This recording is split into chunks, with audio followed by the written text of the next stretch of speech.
eu imagino que como ator você acaba fazendo trabalhos que vêm de autoria de outras pessoas. Sim. Tem algum trabalho que você fez como ator que tinha essa linha de pensamento que você gostava, assim, você falou, cara, isso daqui tá passando uma mensagem como as minhas obras? Assim, de uma forma muito mais leve, né? Por exemplo, a novela Olho no Olho tinha uma questão só de ter essa questão do bem e do mal, Tá. né? Só de não ser pós-moderna, no sentido assim de, né? É tudo relativo, não tem bem e mal, porque né, hoje tá muito presente na cultura, né? Uhum. Principalmente depois dos anos 60, né? Essa coisa do pós o Foucault, né? Após esses pensadores pós-modernistas aí que desconstruíram muito daquilo que a gente tinha de valor, de certo e errado, né? Ah, não, é tudo relativo, depende do teu ponto de vista, não tem certo absoluto, não tem mal absoluto. Peraí, né? Como é? Então, tudo é relativo, né? Então, muito da nossa cultura hoje vem em muita gente que às vezes não tem nenhum pensamento consciente a respeito disso, mas que foi criado dentro dessa cultura e reproduz isso até meio sem saber. Perfeito. Tem muita gente que... né? Então, assim, um dos motivos de eu querer, né, contar as minhas histórias era exatamente isso. Falar assim, cara, quando eu aceito um trabalho, né, tudo bem que muitas vezes numa novela, como a novela é escrita enquanto você está fazendo, pode ser que ela até mude ao longo do caminho, né? Você não sabe 100% a visão do autor quando você começa a fazer a novela. Né? Numa peça de teatro, num filme, é simples, você já leu o texto inteiro, né? Não sabia, a novela ela tem um roteiro... A gente chama de obra aberta, né? Tá. Porque é isso, né? Vai no decorrer, né? Geralmente quando a Pode novela mudar. começa, ela tem, sei lá, no máximo 30 capítulos escritos, Tá. de 20 a 30, né? Mais ou menos um mês, assim, né? E aí ela vai sendo escrita conforme vai fazendo sucesso ou não, os personagens, né? Então é uma obra aberta, né? Perfeito. Mas é isso, já ao longo da minha carreira, várias vezes eu falei, não, isso aqui eu não quero participar porque eu não acredito no moral da história do que está sendo dito aqui, né? Não concordo. Então, aí é a minha escolha, né? Como eu falo, não. Agora, quando eu escrevo, né? Aí eu tenho ingerência sobre o que eu estou colocando ali, né? Porque eu contrato os artistas, eu, né?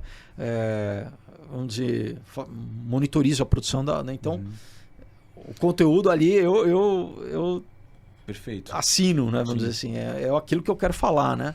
Como ator, existe alguma abertura, ou depende muito da pessoa que tá, do diretor ali, existe alguma abertura para você dar a sua opinião de como que deveria correr aquilo ali? Pouco, né? No texto, por exemplo, é o texto, né? Você pode alterar, talvez, assim, um artigo, alguma coisa para deixar mais coloquial, entendeu, né? Tá. Agora, não. Aquilo é cena a cena, assim. Você pode, dependendo do diretor também, né? Tem uns mais acessíveis, outros menos. Você pode sugerir uma coisa assim de uma marcação e tal, mas nada... Uma marcação no sentido assim, eu sento aqui, eu ando para lá, entendeu? Para cena... Tá. Mas Nossa, nada na essência perfeito, do que está sendo dito, entendeu? Perfeito. Né?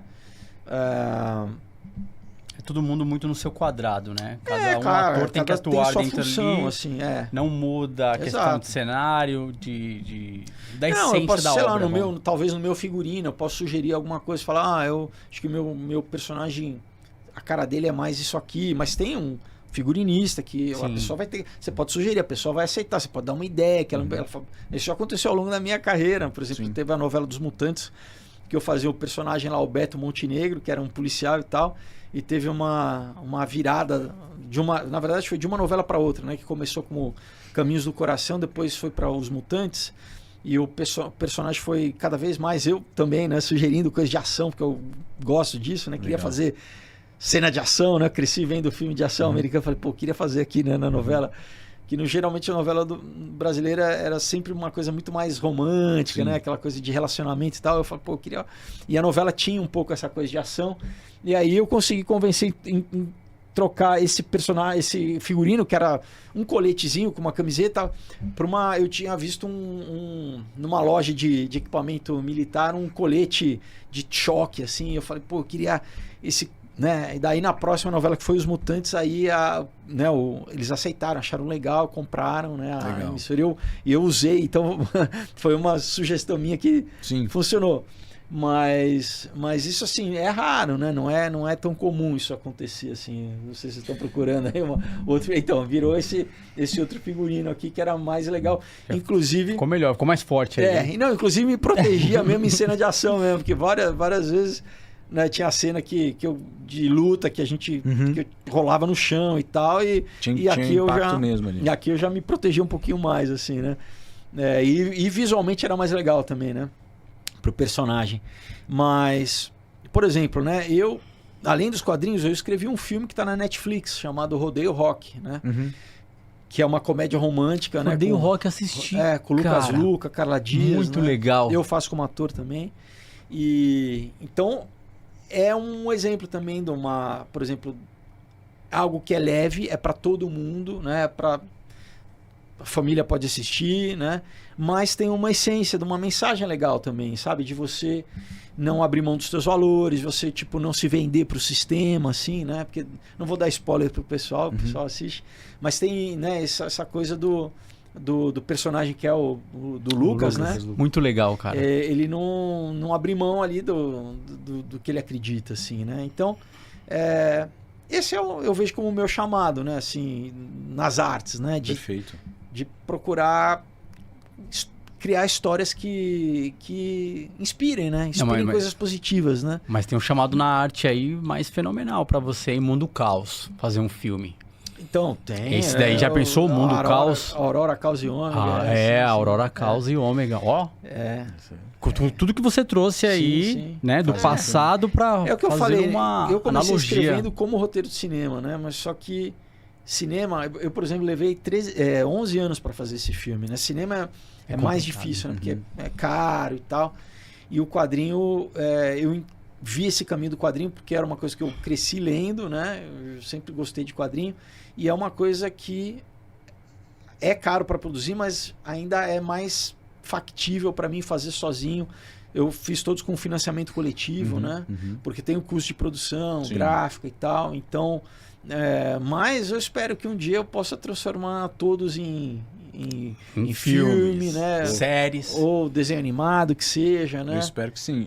Ouvindo você falar aqui, eu fiquei muito interessado. Com certeza eu vou ler, principalmente esses 3 aí que você falou. Cara, eu gosto muito desse assunto e se você colocou essas referências aí, deve ser sensacional. Coloquei e muito mais, porque é difícil de tentar, né, resumir numa conversa, né, assim, mas a trilogia dá quase 600 páginas, assim, os 3, né? Então, né, tem bastante material. O Aurora tem, acho que, 112 páginas, o Caos tem, acho que tem 136, se eu não me engano, e o Ômega tem 182, se eu não me engano, assim. Então, Aurora, Caos e Ômega. Quanto tempo, mais ou menos, para produzir um material desse, assim? Então, eu levei 7 anos, né, para fechar a trilogia, né, os 3. Agora, individualmente, depende um pouco. Tirando o tempo que eu levo para escrever, esse foi o roteiro que eu levei mais difícil, que foi o Aurora, que eu levei mais tempo, que eu falei, comecei em 2004, porque eu tive que basicamente criar um universo, né, do nada, assim, e tratar de temas que, né, eu fui pesquisar desde astrofísica até oncologia. Caramba. E tentar ligar essas coisas de uma forma realista, né? E já prevendo o futuro, né? É o Simpsons. Tem algumas coisas que acabaram prevendo um pouco, né? Como eu falei, que a questão da pandemia lá e eu vendo a coisa acontecer, eu falei, cara, e muita gente que leu depois fala, nossa, você colocou já isso aqui, né? E a própria coisa do apagão, né? Que eu já falava no Aurora. Mas é isso, né? Porque eu gosto, né, pessoalmente, de ficar sempre atualizado, pesquisando essas coisas. Então, você começa a ver os padrões do que está acontecendo meio com antecedência, assim, ó, que os caras já estão preparando, né?